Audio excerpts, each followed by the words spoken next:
여러분들은 필요한 물건이 또한 중요한 물건이 잃어버렸다가 다시 찾으면 어떠신가요? 부모님들이 사랑하는 자식들을 데리고 놀이동산 갔다가 결국 손을 놓쳐서 자식을 잠시 동안 잃어버렸다가 다시 찾았을 때 부모님들의 마음은 과연 어떠하실까요? 물론 화도 나겠지만 그건 잠시뿐이고 아이에게 걱정과 위로를 던질 것입니다. 거봐, 이 손 놓지 말라 했잖아. 엄청 무서웠을 텐데 내게로 와. 누가복음 15장에는 잃어버린 양의 비유, 잃어버린 드라크마의 비유, 그리고 잃어버린 탕자의 비유에 대해서 나옵니다. 이 비유들의 공통점은 마치 잃어버린 것에 있는 것 같지만 정확하게 이 비유들의 명칭은 잃어버린 양을 찾은 목자의 비유, 드라크마를 찾은 여인의 비유, 그리고 잃어버린 아들을 되찾은 아버지의 비유입니다. 이 세 가지의 비유를 통하여서 되찾은 것에 대한 기쁨을 만천하에 드러내는 하나님의 마음을 보여주고 계십니다.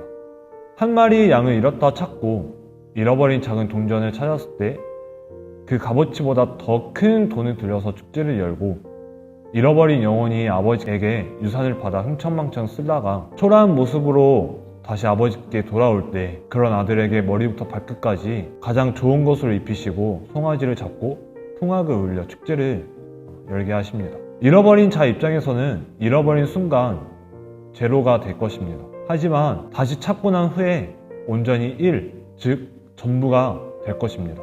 우리가 성경을 볼 때 정말 흥미로운 이야기들이 많습니다.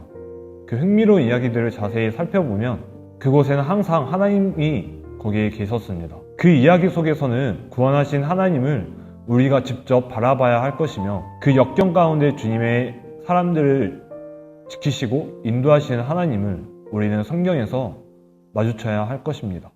우리가 성경 안에서 하나님을 만나게 된다면 그분의 마음을 품고 그분의 시선으로 세상을 바라봐야 할 것입니다. 하나님의 마음은 온전히 우리를 향하여 계시고 하나님의 형상을 담아서 창조된 사람과 인격적인 사랑을, 그런 관계를 원하시는 것이 바로 하나님의 마음일 것입니다. 우리가 하나님을 부정하고 떠났을 때에도 하나님은 처음부터 지금까지 우리를 찾고 계시며 늘 같은 자리에서 우리를 기다리시고 계십니다. 마지막 내용을 보게 되면 사람에 대한 내용이 나옵니다. 즉 세상을 살아가고 있는 우리를 말하고 있는 것이죠. 둘째 아들은 멀쩡히 살아있는 아버지에게 자기의 몫을 먼저 달라고 합니다. 그것은 자식으로서는 절대 할 수 없는 것이죠. 그렇지만 아버지는 아들에게 유산을 내어줍니다.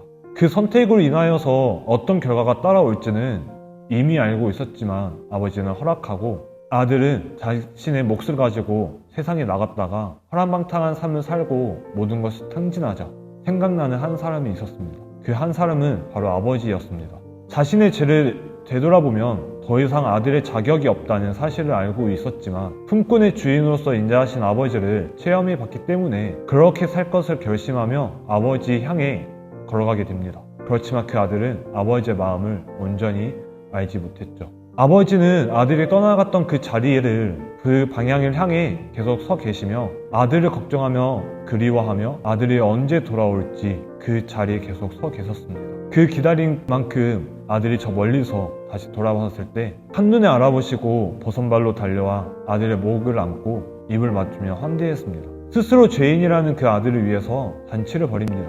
여러분, 죽었던 아들이 살아나고 잃었던 아들을 되찾은 아버지의 마음이 늘 우리를 향해 있습니다. 한 사람이 회개하고 주님께 돌아올 때 하늘에서는 하나님이 기뻐하실 것입니다. 하나님은 지금도 우리를 계속 기다리고 계시며 그 기다림 끝에 우리가 돌아오길 원하시고 계십니다. 그러나 아직 하나님을 모르고 있는, 방황하고 있는 사람들에게 먼저 아버지께 돌아온 우리가 해야 될 것은 하나님의 마음을 떠나 있는 자녀들에게 하나님의 마음을 전하는 것입니다.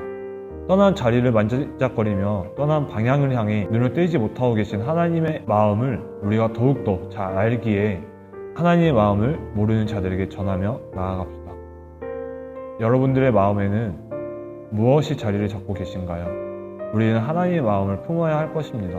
그 마음은 그 사람의 중심을 알아가며 다른 사람들에게 하나님의 마음을 전하는 우리 모든 예배자들이 되기를 소망합니다.